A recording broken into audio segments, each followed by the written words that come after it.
My next guest is a Democratic representative from California. Supports Medicare for all, abortion, increasing the federal minimum wage, was a co-sponsor of the Transgender Bill of Rights. What are we going to talk about? Well, he also supports American manufacturing. He says it's time to end the cancel culture. He has publicly supported some of President Trump's ideas, believes that America is, at her core, a good country and filled with good people. I don't want to find necessarily common ground, and I don't want a gotcha interview. I would rather spend our time looking at the big picture and what's coming, especially because the area that he represents is Silicon Valley. That will be the place where a lot of this change is going to happen first. So we welcome to the podcast Congressman Ro Khanna.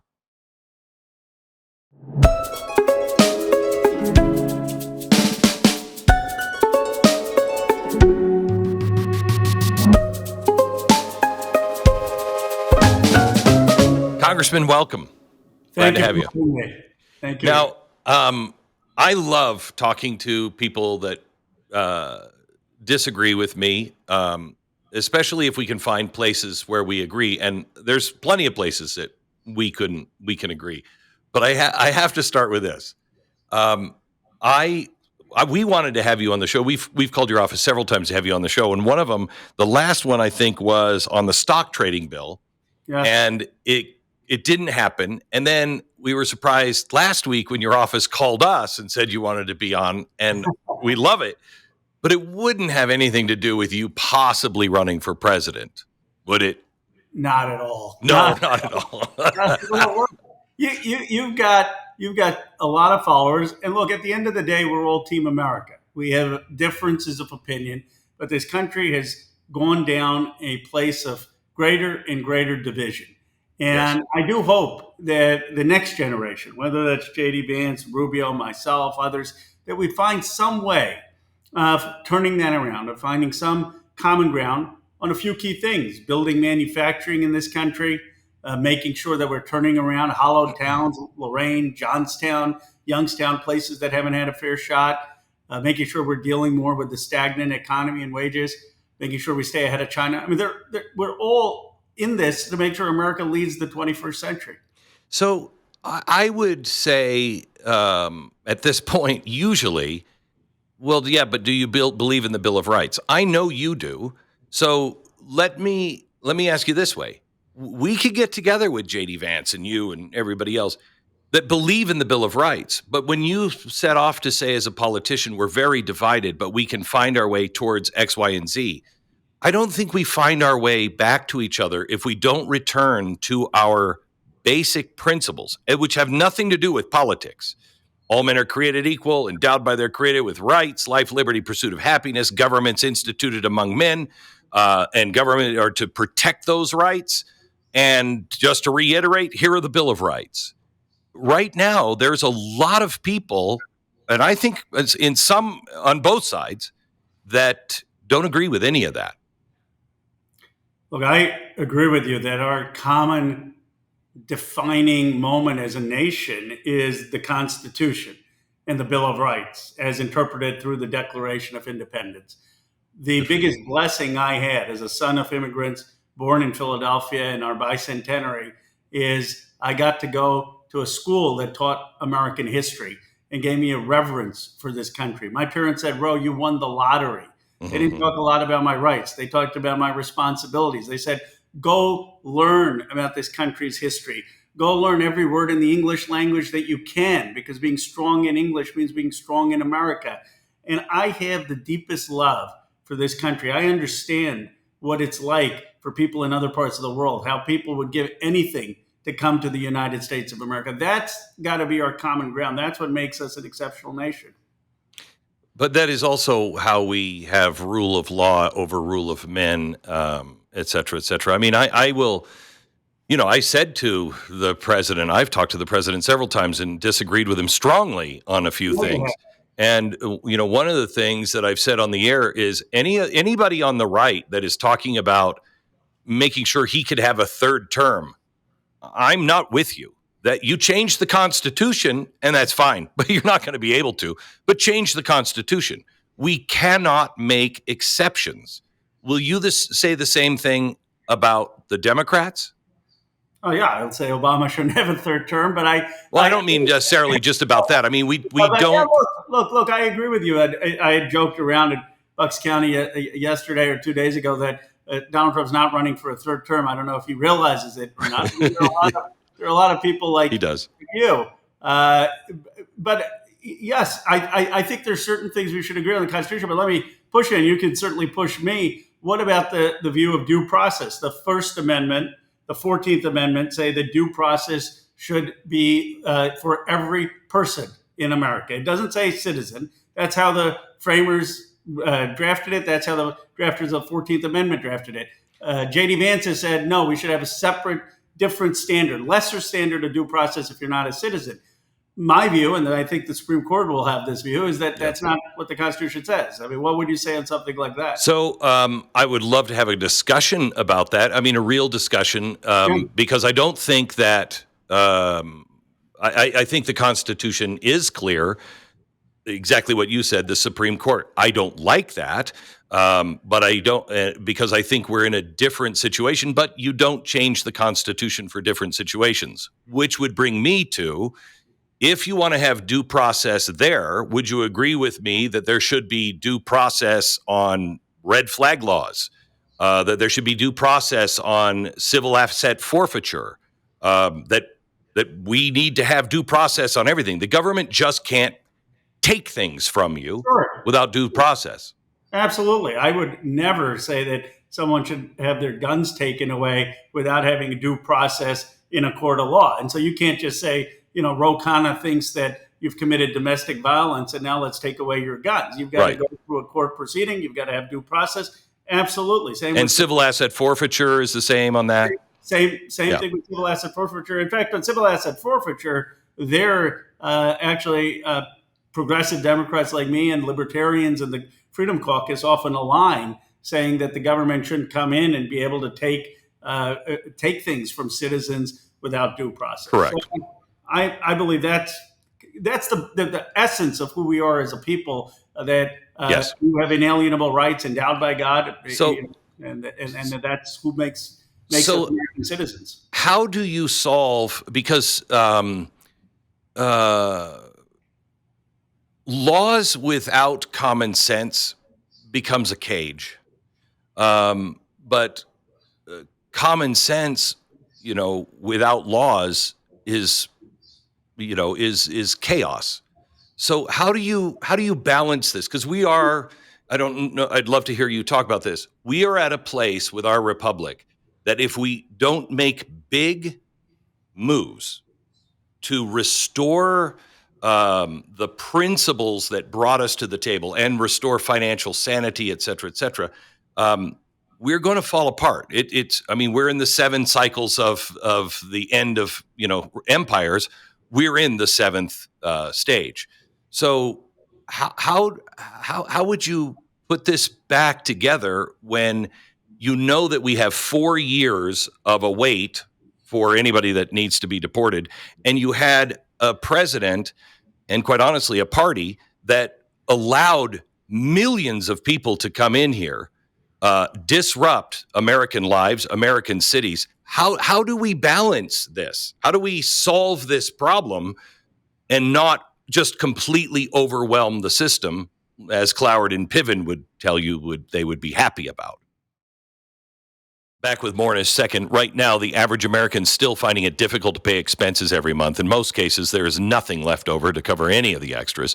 Most aren't getting a big raise, and with expenses being up so high, it can be very hard to manage without grabbing for credit cards. Listen, if you are a homeowner and you're frustrated with that endless cycle that only produces more debt, I want you to take 10 minutes today and call American Financing.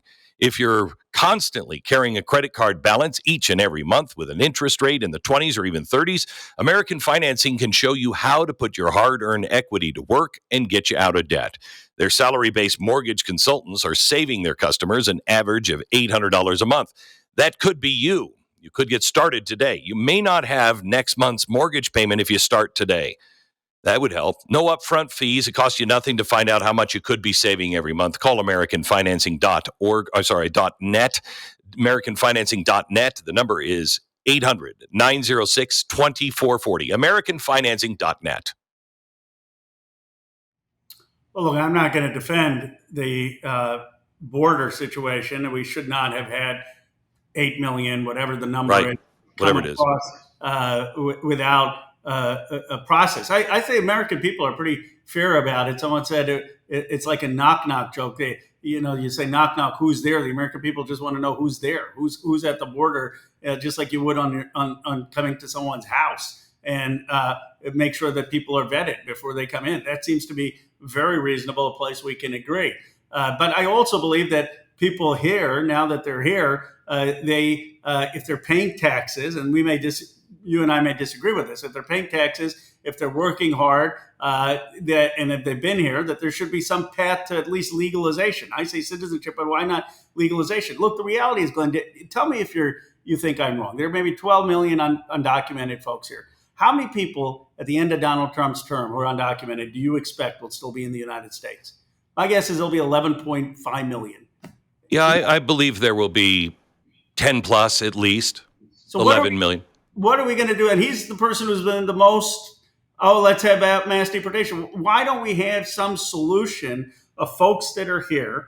Well, I think that's what, I mean, I think that's what he's I think that's what he's trying to do. You may not appreciate the way he's doing it, and we can disagree with that.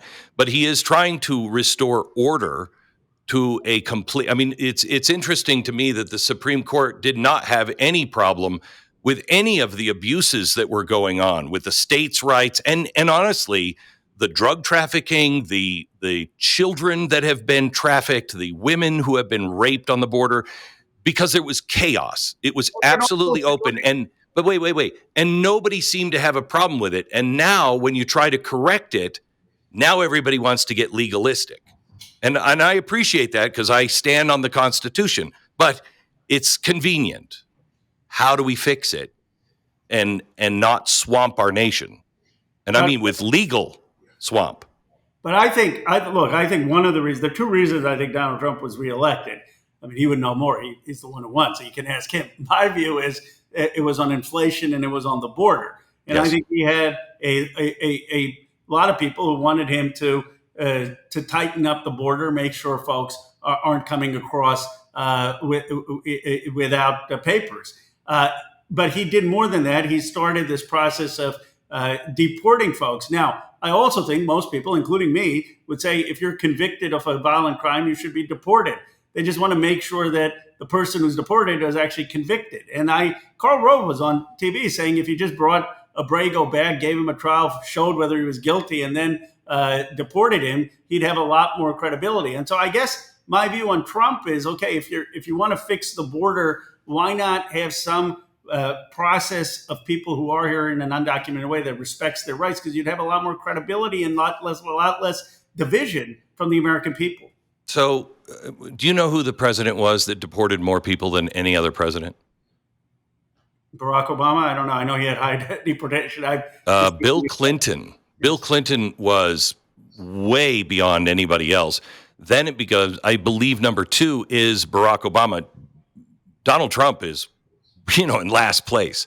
Why is there a problem now? Well, I think the problem is not on the numbers; it's the process, right? I mean, it's Vance coming out there explicitly saying, and Vance is a really, really smart guy. I mean, I'm not, but he's explicitly saying in his Twitter post, we don't need to have due process at the same standard because the previous president let in all these people who were undocumented, and you can't say, okay, now that they've been let in, that you don't have due process. But as you pointed out, the Constitution doesn't make exceptions, and this is what makes us a great country. It is that you could have someone who's an unsympathetic character, but in America you get justice and you get a process. And I really think that this is what's eroding some of the trust, because my party had no trust, very little trust on immigration. But people ultimately in this country are very fair. They want a process, and that's I think where a lot of the concern is. You said, and I really want to understand this. You said, what's saddest to me about the rise of President Trump is it reflects the deep disdain that many Americans have for politicians and politics. They think we roll out poll-tested policies for votes. They think we spend too much time raising money and catering to wealthy donors. And they think we prioritize procedure over action. I think we have to, I wrote this down. I think we have to cut this at 40 minutes because you are going for a vote on the procedural rules for the rest of the week. So, it is true. All those things are true. But Americans have grown weary of both, any politician saying one thing and doing the other, treating them with disdain in many cases. I'm not saying you, but a lot of politicians just openly lie. They'll say one thing and they'll turn turn around and do the exact opposite. And that is also part of what we're supposed to do in America. George Washington said, government is like fire. If you're in control of it, it's great. If you lose control of it, it'll burn everything to the ground. So we should be, in a healthy way, suspicious or on guard and holding all of our politicians accountable. Agree? Totally agree. And that skepticism is healthy. I get concerned if they're town halls and people weren't asking hard questions, weren't criticizing their politicians. So I think there's a difference between skepticism and what's happened now, which is just a loss of trust, a sense that people aren't in it for the country, aren't in it for the public good. And part of what's happened is, look, if you were living in one of these factory towns, a community like Western Pennsylvania, right? Western Pennsylvania built America. It was part of what won us our freedom. They produced more steel than Japan and Germany combined. Before my parents even came to this country, there were people scaling the cliffs of Normandy, producing the steel that won us our freedom. And then they have watched for 50 years being hollowed out. Steel going from 50% of America's production. Now China makes 50%. They're at 4%. And no one came in those communities and said, here's what we're going to do to have economic development, to have an economic future for these communities. And you know what my district's net worth is? $14 trillion. NVIDIA, Apple, Google. And people are looking at it saying, look, we're the ones who fought the wars. We're the ones who built the steel. We're the ones who built this country. Why did you abandon us, the governing class? And I really think that was the anger in part that Trump identified, but I disagree with his solutions. That David Brooks says he asks all the right questions, has the wrong answers. But I do think if the Democratic Party wants to get back, I'm not saying everyone, but we come from different parties. I would say let's have a Marshall Plan for America. Let's argue with Donald Trump on who's going to be better at building new factories in these places, getting new economic opportunity in these places, getting the young kids in these places to have technology jobs that are going to, as well as other jobs that to have a future. So would you then agree with the president that because he said he's cutting all the red tape and he is going to let these companies build power plants, nuclear power plants, cleanest power of all time, as long as they're regulated and they're built right, especially now with the new power plants, they're the safest form of energy ever devised by man. And he's focused on AI, which if we don't win in the AI race, which requires all of this power, you're not going to be rebuilding anything. He is trying to onshore jobs, bring AI. What part of that do you disagree with? I'm for nuclear power. I'm one of the Democrats who supported nuclear power. But his plan is to, it may be different than yours, but his plan is let's reshore jobs, let's bring them back, let's create power, and let's win the AI race, because that will determine what all jobs really are going to be in the future. We must command that. Do you disagree with those goals?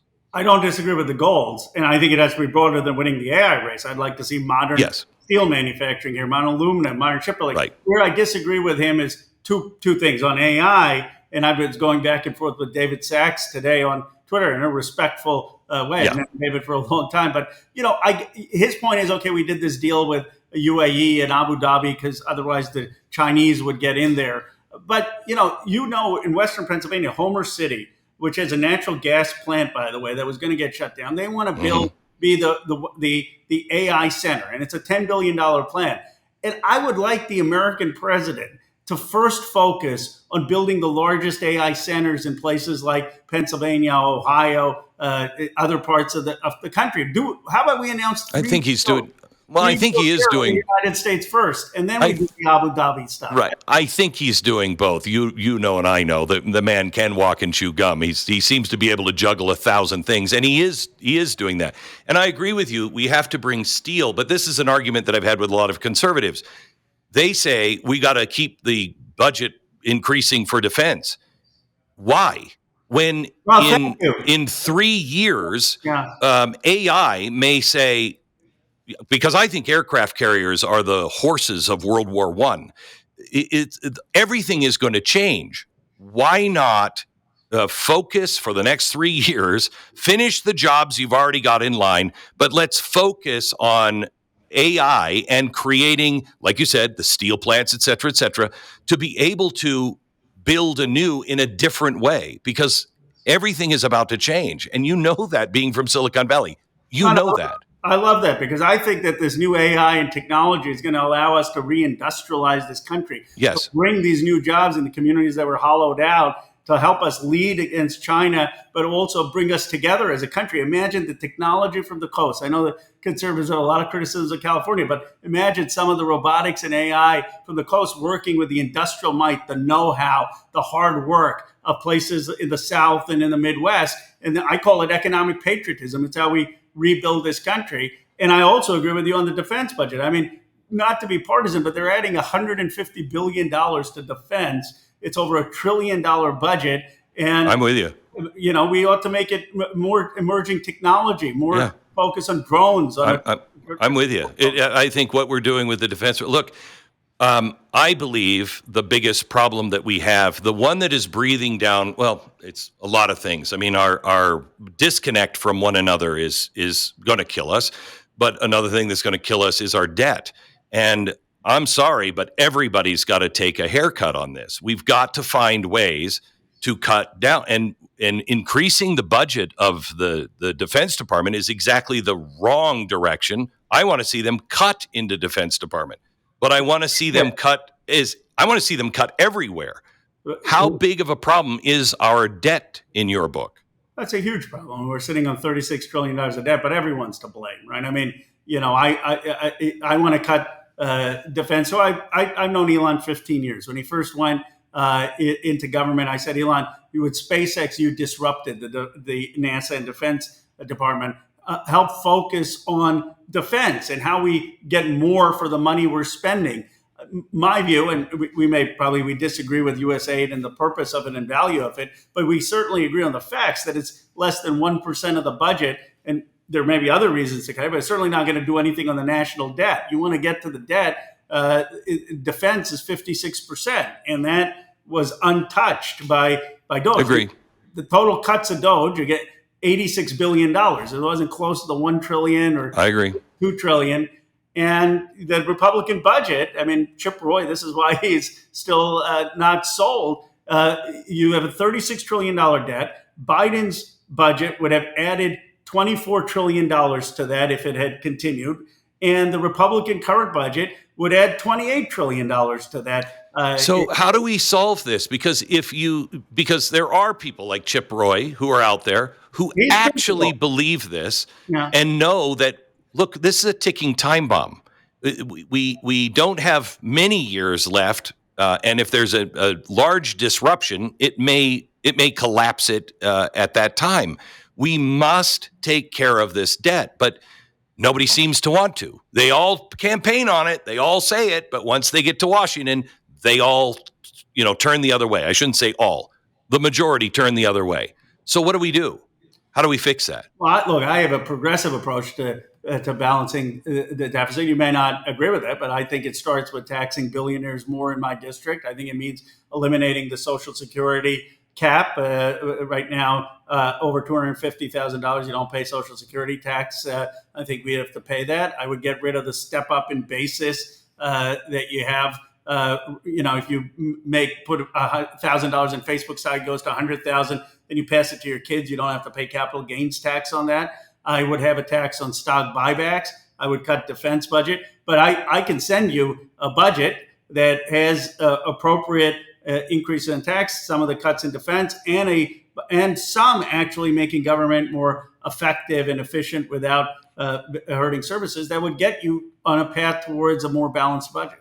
So, we have to cut. So, I mean, it's only a matter of time before everybody understands. We have to cut something from everywhere, including services. But we should do it as compassionately as we possibly can. Let me go back to the budget. You said let's pass a budget. I would love Congress to pass a budget. The last budget we passed was in 2008. It's so irresponsible. One of the things that I'm pushing for is Congress to take their power back. No American, either left or right, should be afraid of the next president of the United States. And you've got half the country freaking out if it's this person, and the other half freaking out if it's this person. That shows there's too much power in the administration. Why won't Congress take their power back? Glenn, you're absolutely right. I mean, the reality is the Federalist Papers, which you've read, assumed that people would have ambition in Congress. They thought we'd have pride. Who would give up their power to the president? And yet it happens on both sides. When a Democratic president comes in, Democrats are too deferential. And in this case, I think it's happened to an extreme where the Republicans are going along with Trump. To the credit of some, Don Bacon, Chip Roy, others, they're saying, no, we need Mike Lee. Mike Lee, I don't know as well, but I guess. Yeah, the REINS Act. He's pushing the REINS Act. Please take your power back. But, on matters of war and peace, on matters of budgets, on matter of tariffs. By the way, for the Democrats on my side, who are really upset with Musk's cuts that I agree are too much power and one that hasn't been authorized. You know why we haven't been able to clearly sue him? Because we're on these continuing resolutions. And so it's not clear what Congress has authorized. So we are the ones who created this ambiguity that he and DOGE has exploited. If we had actual budgets with line items, it'd be much easier for the court. So this is a deeper problem. Yes, I think you and I probably disagree on this. I think Trump is excessive in his abuse of it, but it is a deeper problem that Congress has been giving power to the president, more and more power, and that's not what this country was supposed to be at its founding. More with Ro Khanna in just a second. First, so many people are living with everyday pain. They're just stuck with it. It is what it is, but it doesn't have to be. Let me tell you about Jenny from Texas and her Relief Factor story. Jenny was out for a walk when she was unfortunately hit by a car. Nothing she tried for her lower back pain would reduce it at all. Then she heard about Relief Factor, and she's like, why not? Give it a shot. Well, Relief Factor worked beautifully for her. She said her pain decreased, her range of motion increased, and to say she's grateful is really an understatement. If you're living with aches and pains, see how Relief Factor, the daily drug-free supplement, could help you live and feel better every day. Give their 3-week quick start a try, only $19.95. In a few weeks or even days, feel the difference Relief Factor can make. You don't have to be stuck living with pain. ReliefFactor.com. That's ReliefFactor.com or 1-800-4-RELIEF. Any president, both presidents, the last two, the last one and this one, have abused their power. They've gone beyond the scope of what is normal in America, okay? And it happened with the president before that and the president before that. If Congress allows the administrative state to just make rules any way they want, it's up to the secretary to make that, then this is the system you get. You have no check on the administrative power because you've destroyed the checks and balances system. The check on administrative power was Congress, but you've given all that power to the president. You've got to take it back. I agree that Congress needs to be the check. But I mean, right now in the oversight committee, I mean, they're not doing anything. There's no oversight. I had said Elon's upset at me. I said he should come and subpoena and testify to Congress. How can you have all these cuts that you're doing and not tell Congress and the American people what you're doing? So my view is, how could you spend all this money as Congress? How could you just give them all this money without anybody knowing what they're doing? Look at the things that they have found that you're like, wait a minute, we were doing what? Well, look, I mean, so that goes both ways. The country is out of control is the point, I think. I will give you that the Congress needs to assert its power more, that the Congress needs to have strong oversight. Now, you and I disagree. I think the administrative state in many places has played a constructive role. I mean, that was the architecture of the progressive era, the FDR, in terms of safe, clean water, clean air, safe food. There are a lot of things. We all want that. But Congress, I think, has to have an assertive oversight role and not just a perfunctory role, which is what has allowed presidents way too much power on war and peace, way too much power to do what they want in terms of these agencies, and disconnects from the American public. Yeah, I'm concerned just as much about the agencies doing what they want without the presidential, seal of approval. They get to make the laws and should be in Congress anyway. You were instrumental. I mean, you worked hard, and it was kind of your architecture on the Inflation Reduction Act. A, how much inflation did it reduce? And B, Joe Biden came out and said, wish we would have named it that because it was a Green New Deal, which it was. So I don't want to take too much credit for it. I'm proud of the Inflation Reduction Act, but I had much more of a role in the Chips and Science Act. I did play some role in the Inflation Reduction Act with being part of the conversations to convince Manchin to support it. But I don't want to exaggerate my role just out of honesty. But here's why I think it's a good thing. Two parts. One, it has a lot of tax credits for wind, for solar, for geothermal. I don't understand why are we debating this, right? I mean, the point is, I'm for nuclear. Spain. Well, but why not have all of the above? Wait, whoa. If you're saying all of above, I am with you. In fact, that's what Donald Trump is saying as well, trying to rebalance, make sure that we're not destroying everything we have and become Spain with the blackouts. These tax credits, right? We have tax credits, tax subsidies that we're giving the oil and gas industry that we have since 1916. Accelerate. Shouldn't. I agree with you there. But why not with this new industry where it's just 3 to 4 or 5 cents a kilowatt hour, cheaper right now than nuclear, though I'm for nuclear. Why wouldn't we want to lead in this over China? And by the way, the places that are leading are Georgia, Tennessee, Alabama. These are a lot of southern states that have a lot of the biggest investments in battery and solar. So to me, I don't want China leading in this new technology. So here's the thing that I come back to. There are those who want to reduce the human population or reduce our energy to the point to where it's, the dark ages, and I'm all for new kinds of energy. I'm at my ranch now, which is completely off the grid. It's all solar. The windmill fell down and we didn't notice that it even fell down. So we're not doing that. But it is green as much as we possibly can be green. We do have generators from time to time that have to kick on, and it is 100% unreliable. And I have spent over $1 million over the last 10 years trying to make green energy reliable for the use that I would use for, I have to do broadcasts. So I'm pulling more juice out. That is not ready. I mean, maybe you can do it for a small house. This is not ready for the government and for the industry of the United States. But no one is saying that we can be 100% renewable, and we need better battery technology. We need that type of battery technology, not just for the grids, but that could be in your house so that you can capture it and use it, or in your ranch. But that's what, in my view, the IRA was doing. It was trying to facilitate these new technologies. Now, if you say, can we just do all in solar, wind, geothermal? That'd be unrealistic. But my view is, let's build as much of that as we can. I'm with you on that, but that's not where many people on the left in your own party are. They are for destroying oil and natural gas, which we were told we had to go on, destroying any possibility of nuclear energy.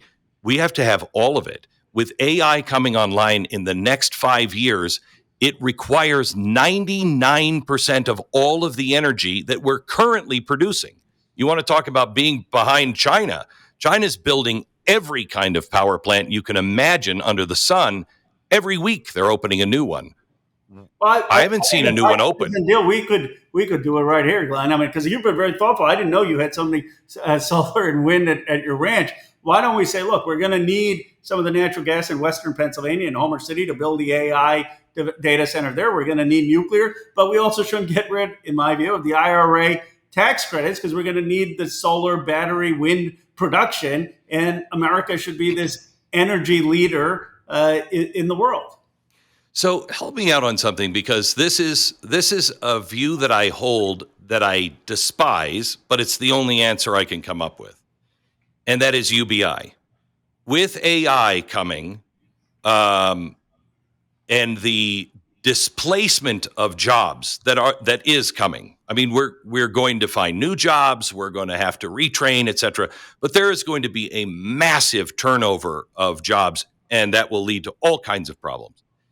And we've got to talk about something like UBI, but not from the government. I think it should come from these companies that have used all of my information, all of your information, all of everybody's information to gain this power that they will now have over the world and the wealth. Do you agree? I'm for the idea of a tax on people's data and a dividend, but it's probably not going to, when you look and do the math, it's probably not more than $500 or $1,000 individually. But where are we going to get do you agree that some sort of universal basic income or something like that is going to have to come into play? I think it's important as people are transitioning or if they're out of work, but I don't think we can, this country is too proud. They don't want all the production, all the wealth generation to be in Silicon Valley and people. Okay, so because I agree with that, but how do we stop? We're setting up a system where there could be 4 people that have 90% of the wealth because they control AI.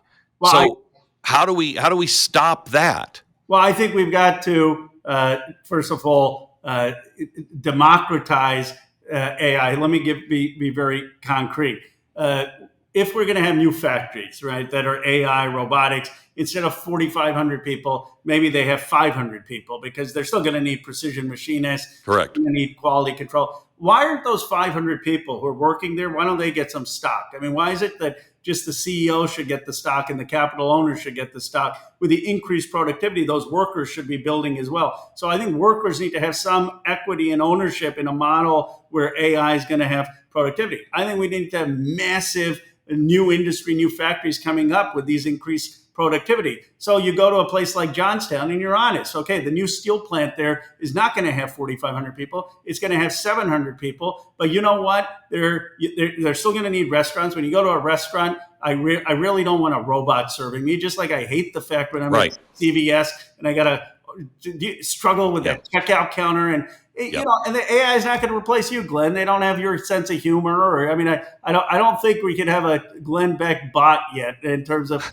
So, I think there's a lot of people that follow you that would be is right in that camp. We cannot have one. We should not have one. So I think there's creativity, there's care, but the cliche is that AI is not going to take your job, but people who know AI may. And that's why I do think one of the things really important is to have tech academies. Look, there's something more important than learning tech, and that is learning about the Constitution, American history, and how to be good writers in English and readers in English. But the second most important thing for kids today is to have some understanding of technology so that when they become an electrician, a plumber, a nurse, a doctor, that they know the machines, how to prompt them. You still need for AI someone to prompt the AI, someone to ask the question, someone to know the business. Yeah. And I think those are the types of jobs we want young people to have in the modern factory. So what I think this country is desperate for is to say, look, we understand where the future is going. Don't just tell us we're not going to have work or opportunity. We want to build economic. I know. And I agree. Do it. I absolutely agree with that. I have been saying this for 15 years. We must talk about what's coming our way with AI, because once it arrives, it's too late to talk about it. We need to plan, and if we treat this like we treated your iPhone or social media, we're doomed. We can't take this casually and just go, well, I'll just see what happens. But on the other hand, with you in government, how would you legislate against or to control AI? I mean, it's going to be moving so fast. By the time you'd get it through Congress, it's already mutated. Well, I'd say two things. I think there are two issues. One is the kind of killer robots. AI is a threat. I'm not dismissing that, but I think the bigger threat of AI is it's going to be like globalization. It's going to lead to the concentration of wealth generation in certain communities in places like Silicon Valley, and it's going to hollow out the working and middle class. The way to deal with that is to first figure out that workers have a say in how this technology is going to be adopted. Workers get ownership, that we're actually deploying the technology to create economic prosperity across the country with a concerted effort with government and the private sector, a Marshall Plan for America, where we're saying, here's our economic vision for every community in this country. On the regulation, I don't think politicians are going to be able to do it. I mean, if you see the questioning in Congress, I said Congress is the only body that could make Mark Zuckerberg look sympathetic. He can't like, go get him. And then you have these Congress people, both parties being like, Mark, who makes the iPhone, Apple or Google? And they're like, God help us, So we need a AI regulatory body, like we have a nuclear body with scientists, technologists, experts to be able to do it. Okay, I got votes coming up, Glenn. So I know. I want to thank you for having the conversation. Love to have you back. Thank you very much. We need more conversations like this in this country. I agree. Where honest differences, but a common commitment to the Constitution. Anybody who says don't talk to the other side is dangerous. If I can't ask you how you got there, I can't make any growth. And I'm also then just declaring that I'm smarter than you, and I'm not. Well, we have to have these conversations. Who knows? But look, I appreciate that you did this with civility, thoughtfulness, stuck to your principles. I just think the country would be a better place if we could have more conversations like this. Me too. Thank you, Congressman. Appreciate it. Bye-bye.